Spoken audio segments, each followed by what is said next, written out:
Les mots d'amour. Ti amo. Et toi, c'est quoi tes langages d'amour? J'ai tellement d'amour pour toi et pour tous les gens auxquels je tiens. Bien sûr que j'ai assez confiance en toi pour te confier mon chat. J'aime beaucoup trop me perdre dans tes yeux. Je t'aime tout autant que j'aime Tu veux un câlin? Je t'aime très très fort. J'aime t'écouter parler des choses que tu aimes parce que si ça fait partie de toi, c'est important pour moi. Parce qu'en ce moment, le monde est ravagé par la haine et la désolation parce que celles et ceux qui aiment, qui ont aimé et qui aimeront dans la forme qu'ils et elles auront décidé d'aimer, laissent une trace. Parlez-moi d'amour, un podcast réalisé par Nausicaa Gloris avec l'aide précieuse de Westrack Radio. Je m'appelle Myriam, j'ai 24 ans et je suis mexicaine. Je vais parler de ces stéréotypes qu'il y en a des Français, liés à l'amour bien sûr, et le choc culturel que j'ai eu au moment d'y arriver. Et c'est quoi les stéréotypes que vous avez des Français?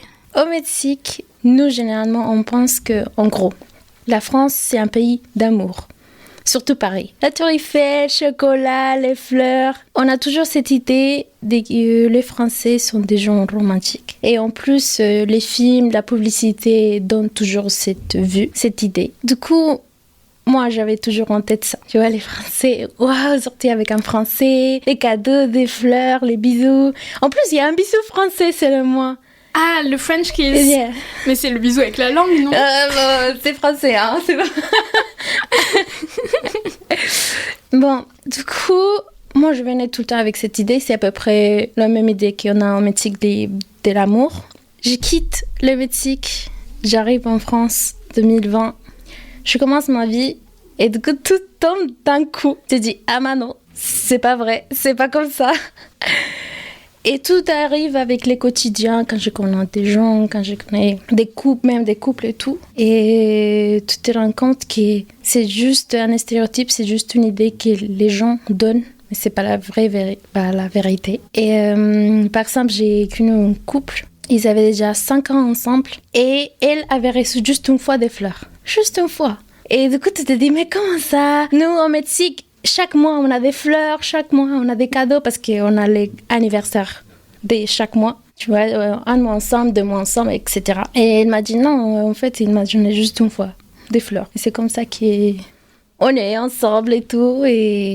Et du coup, c'était un choc parce que nous, en tant que Mexicains, on est beaucoup de bisous, câlins. On est très chaleureux, on est beaucoup rire, on bouge tout le temps. Et c'est vrai que les Français, ils sont pas comme ça. Du coup, ça a changé beaucoup ma vision de l'amour d'amitié et de l'amour de couple. Avec l'amour d'amitié, heureusement, j'ai tombé sur des gens français qui ont su s'habituer à mon type d'amour. Et ils sont passés des côtés froides à côté câlin, cadeau et tout. Et des côtés amour, c'est à peu près la même chose. C'est surtout, je pense, expliquer pourquoi on est comme ça, pourquoi on le fait. Et quand la personne elle arrive à comprendre, il dit bah c'est vrai, moi j'étais pas bien. Moi mais c'est normal, hein. Vous êtes un pays qui est considéré comme ça et après on arrive et c'est pas du tout la même chose. C'est vrai. Est-ce que t'as été déçue alors? Un peu, ouais. Un peu. Oui.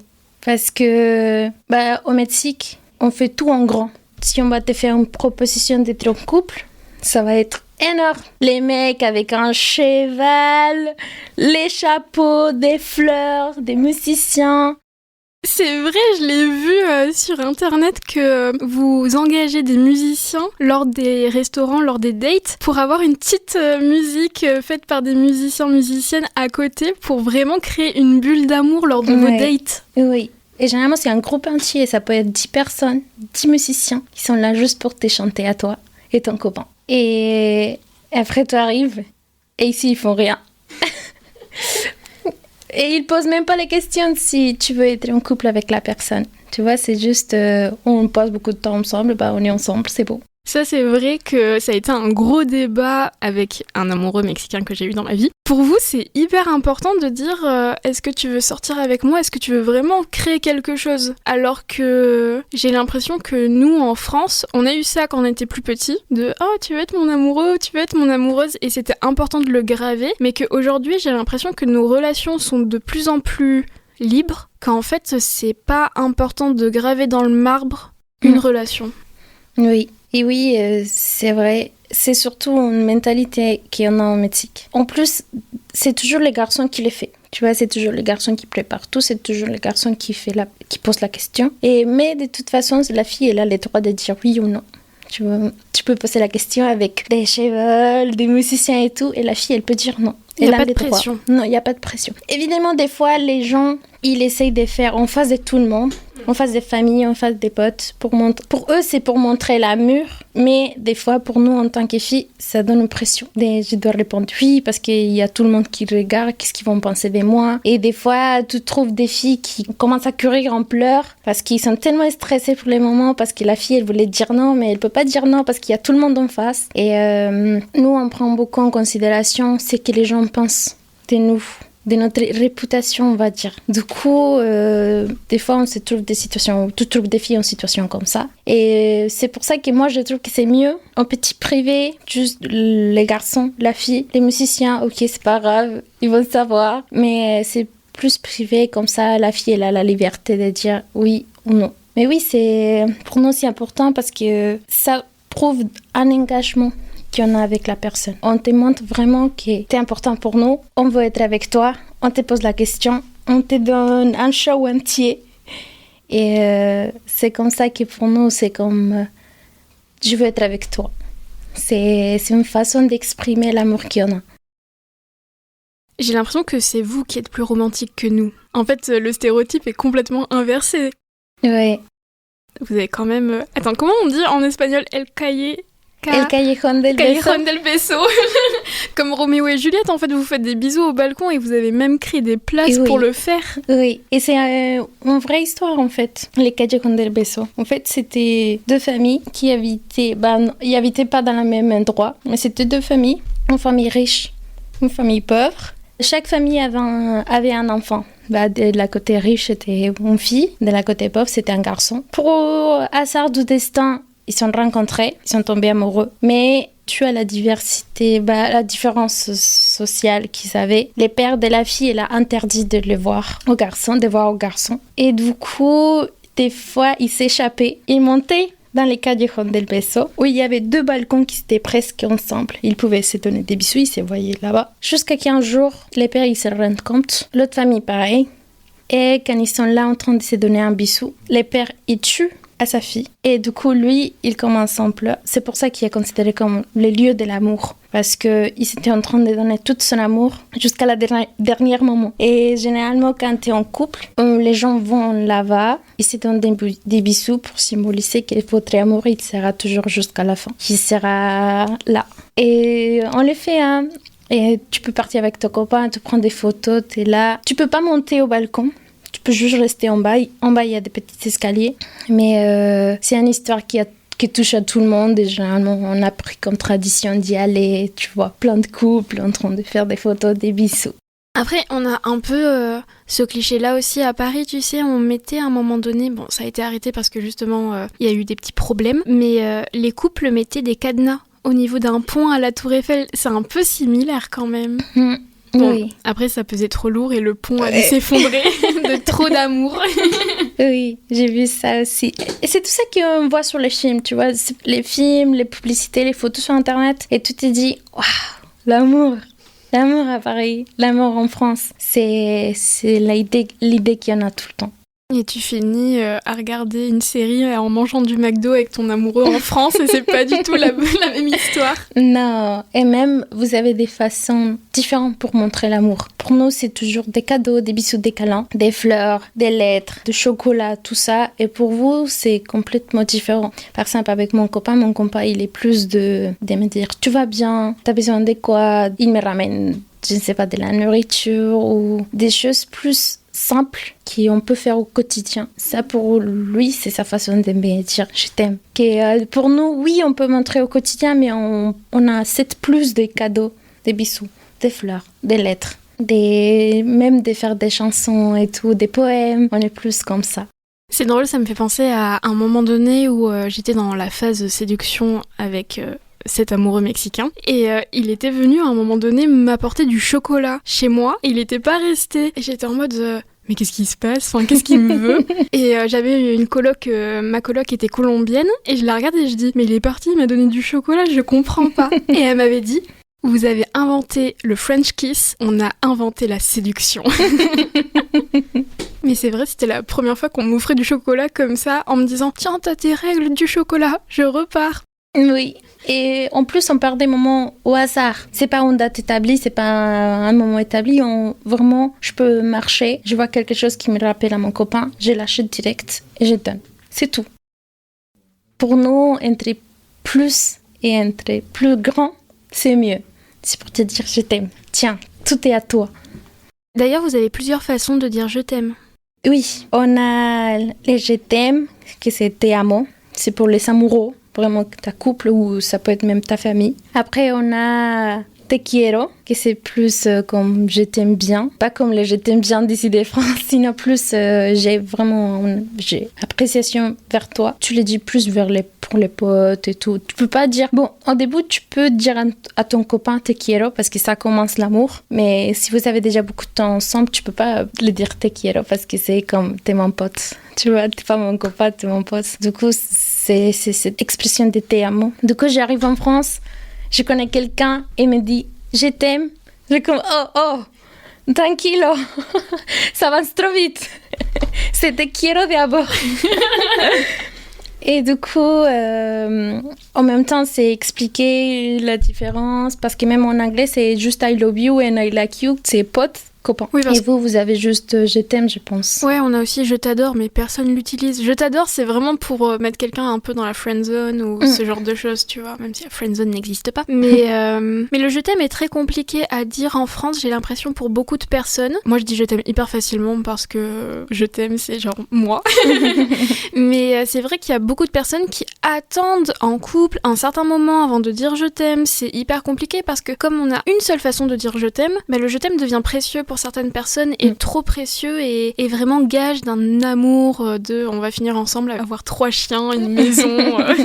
Oui, au contraire pour nous c'est un peu plus facile parce qu'on est des gens qui s'y attachent facilement aux personnes. Du coup, on peut dire te amo facilement. On montre toujours notre amour, même à nos parents. Te amo, te quiero, à tout à l'heure et tout. Ça, c'est une chose, quand je suis arrivée, je me suis dit, c'est pas pareil. Même les câlins, il y a des gens qui font pas des câlins. Ils trouvent que c'est son espace personnel. Si tu les dépasses, c'est problème. Et quand en fait, pour nous, c'est toujours câlin ou même juste toucher ton bras et tu vas bien, toucher ton bras et tout. Et ici, c'est pas tout le monde pense que c'est bien.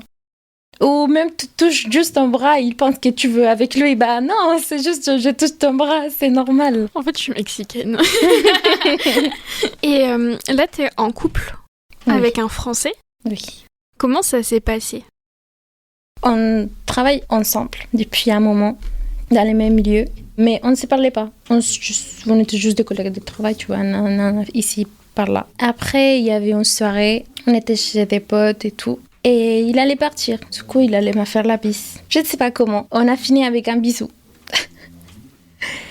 Et du coup, dans notre tête, c'était comme « Ah, je l'ai plaît ». Et moi, j'étais comme « Ah, je l'ai plaît ». Tu vois, on avait la même idée. Après ça, on a commencé à parler, mais tranquille, comme des potes et tout. Après, lui, je trouve que c'est l'une des exceptions. Lui, il a une mentalité vraiment différente, plus ouverte, plus diversifiée, il peut comprendre. Et en plus, il a l'intérêt à comprendre. C'est ça le plus important. Il pose toujours des questions ou il cherche sur Internet pour comprendre pourquoi on est comme ça et tout. Bah, du coup, on a commencé à parler, on a commencé à sortir avec des potes et tout. On a fini avec encore un bisou. Et après quelques temps, encore un bisou. Mais... j'avais l'impression qu'on était trop timide, ou je ne sais pas si c'est comme ça les Français en général, à dire ses sentiments. Du coup, il jamais m'a dit, au début, il m'avait jamais dit tout me plaît. Tu vois, comme nous on fait, tout me plaît, tu veux sortir avec moi? Non, il était plus, juste il faisait des petits commentaires, t'es belle et tout, mais pas plus. Du coup, moi, je pensais qu'il y avait rien, c'était juste des potes. Après, il y a son pote à lui qui vient et me dit, bah, tu comprends pas ou quoi? Tout les plaît. Et moi, comme tu veux que je sache, il me dit rien. Du coup, c'est grâce à son pote qu'on a su qu'on s'est placé. Et juste après, il m'a dit, ouais, tu me plais vraiment. C'est facile de dire, bah dites-moi et on commence. Et c'est comme ça qu'on a commencé. On a commencé à plus sortir. On a commencé à plus parler par téléphone et tout, par message. Et après, je lui ai expliqué que nous, on pose des questions. On doit poser la question de vraiment, tu veux sortir avec moi? Parce que je pense que dans sa tête, on était déjà ensemble. Et moi, j'étais quand 5 kilos. Il faut poser la question, sinon je suis pas toi, il n'y a pas de couple. Et il a compris et il a préparé un grand truc. On est parti un week-end en amoureux à Paris. Et on était au Sacré-Cœur. On avait monté pour voir la vue de Paris. Et là, il me demande juste, tu veux être avec moi en couple? Et moi, je dis oui, direct. Du coup, lui, même s'il est français, il a vraiment compris comme ça fonctionne. Bon, pas comme ça fonctionne, sinon notre façon d'amour et notre façon de montrer l'amour. Et il a accepté, il a dit, c'est cool comme ça. Parce qu'il m'a dit, les filles avec qui j'ai sorti avant, c'était pas comme ça. Il n'y avait pas toutes ces amours et tout. Bah, après, il a compris ma façon de montrer amour et comme je m'exprime et tout. Et il essaye vraiment de faire à peu près pareil. Il me donne des bisous, des câlins, des petits cadeaux. Et chaque mois, on fête notre anniversaire des mois. On fait des trucs, tu vois. On va au resto, on se donne des cadeaux. On fait la journée spéciale. Et je pense que ça, c'est une chose intéressante. Faire la journée spéciale parce que c'est une journée pour nous. Tu vois, il n'y a pas de potes, il n'y a pas de travail, il n'y a pas de famille, c'est que nous deux. Et bientôt, en avril, on va fêter notre an ensemble. Et j'ai hâte en vrai. Finalement, un an, c'est une année officiellement. Parce qu'officieusement, on a déjà 2 ans ensemble. Dans sa tête, on a 2 ans ensemble, mais pour ma tête, on va juste avoir 1 an. C'est parce qu'il a mis 1 an à te demander de sortir avec lui. Oui, c'est pour ça. Tu vois, c'est beaucoup de temps. Dans sa tête, lui, on est ensemble. Mais en fait, il n'avait pas posé la question et je lui ai dit, on n'est pas en couple jusqu'à que les garçons ils posent la question. Et c'est là où il a dit, il faut que je fasse vite. Et il a planifié tout. C'est drôle parce que cette ritualisation de la demande pour se mettre en couple, ça ressemble beaucoup au rituel de la demande en mariage, même si c'est pas autant, c'est quand même la même chose. Oui, c'est à peu près la même chose. Et même, des fois, on a 3 types de bagues. On a... Quand tu as déjà quelques temps ensemble avec la personne, on a la bague des promesses. Des promesses, ça veut dire je promets te donner la bague des fiancés. D'accord? Le deuxième, c'est la bague des fiancés. Et le dernier, c'est la bague des mariages. Du coup, en gros, on a 3 types. Tout au contraire des autres, qui généralement, il y en a 2, qui c'est la bague des fiancés et la bague des mariages. Nous, on a 3. Et généralement, quand tu as 3-4 ans avec la personne, mais vous voulez pas encore se marier, mais tu veux le dire à la personne, t'inquiète, je te donne pas la bague des fiancés, mais je te donne la bague des promesses qu'on va se marier, t'inquiète. Du coup, on fait à peu près comme ça. Et ça, tu dois créer un moment spécial et donner la bague. C'est vraiment... Est-ce que tu te sentais insécure lorsqu'il t'avait pas fait sa demande? Oui, parce que je savais pas complètement si on était ensemble.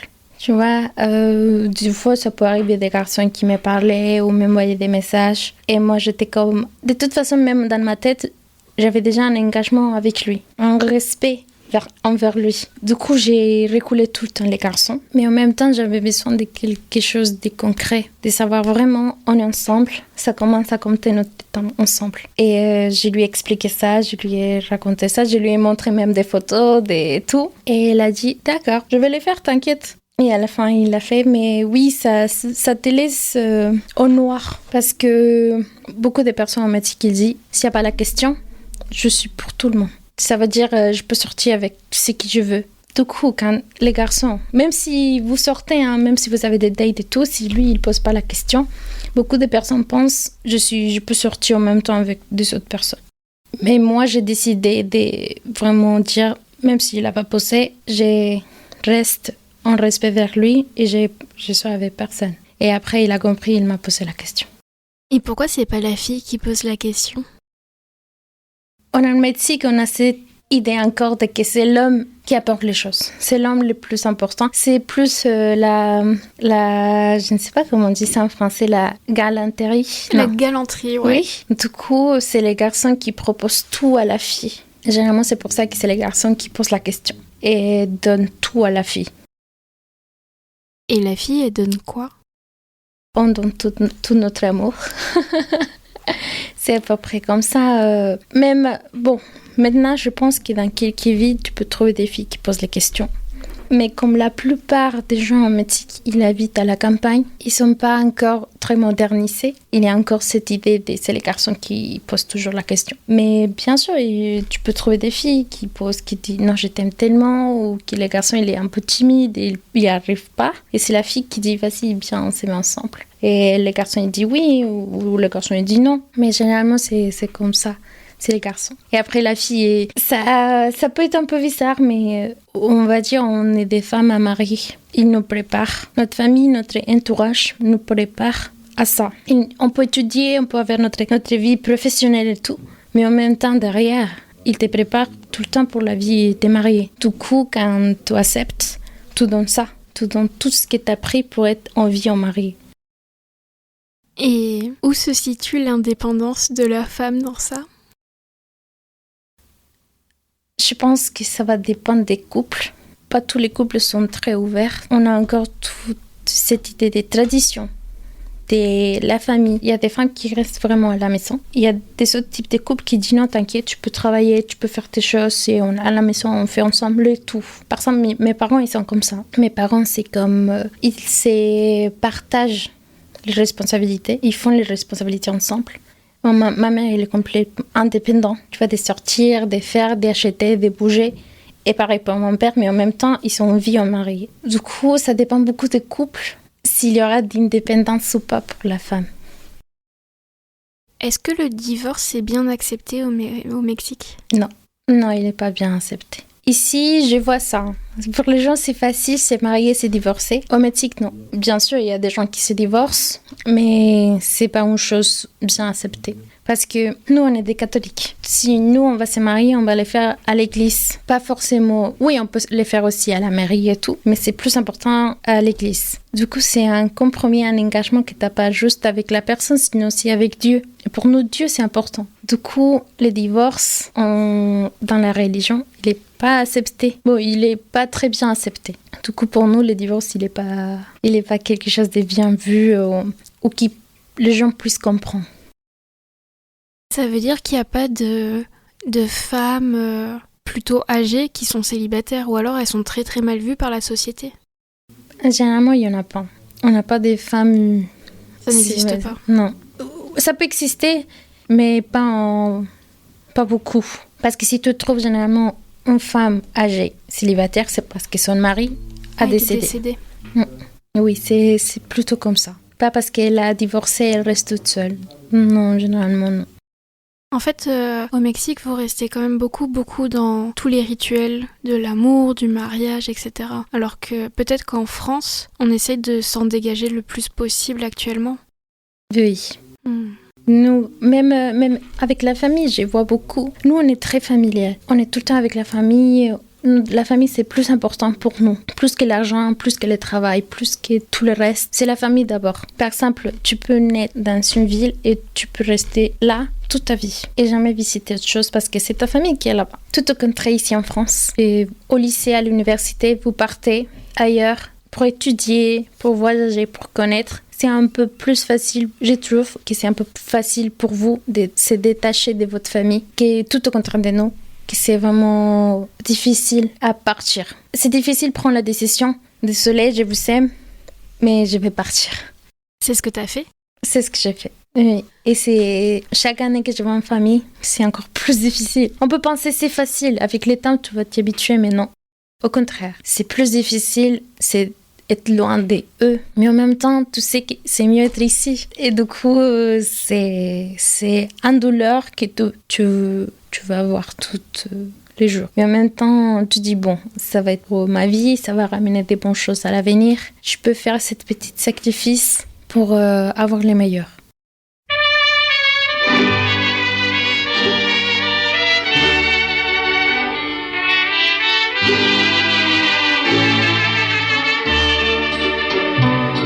Amorcito corazón, yo tengo tentación.